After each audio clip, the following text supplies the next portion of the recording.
ಅಂದವರಲ್ಲಿ ಸಮನೆಯ ಪ್ರಾರ್ಥನೆ. ಏನಿಪ್ಪ? ಸುಪ್ರಸಿದ್ಧ ಕಲಾವಂತರು ಎರಡೂ ಸಂಘದವರು ಎರಡೂ ಮೇಳದವರು ಬೆಳೆದ ಕಲಾವಂತರ ಹಾಗೇನೋ ಸುಮಾರು ಅನ್ನಕ್ಕೆ ಬರೋದಿಲ್ಲ.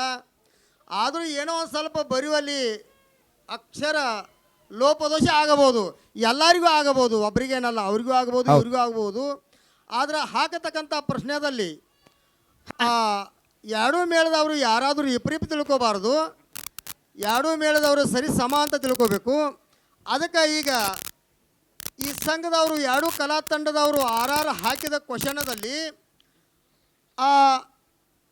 ಮುಗುಳು ಕೋಡದವರು ಹಾಕಿದ 6 ಕ್ವಶನದಲ್ಲಿ 5 ಕ್ವಶನ್ ತಪ್ಪದವ, 1 ಕ್ವಶನ್ ಮಾತ್ರ ಕರೆಕ್ಟ್ ಅದ.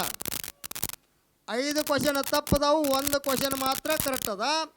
ಇನ್ನು ಗುಡುಮಕೇರಿ ಅವರು ಹಾಕಿರ್ತಕ್ಕಂಥ 6 ಸವಾಲುಗಳಲ್ಲಿ 2 ಸವಾಲು ಮಾತ್ರ ತಪ್ಪದವು, 4 ಸವಾಲು ಮಾತ್ರ ಕರೆಕ್ಟ್ ಅದಾವು.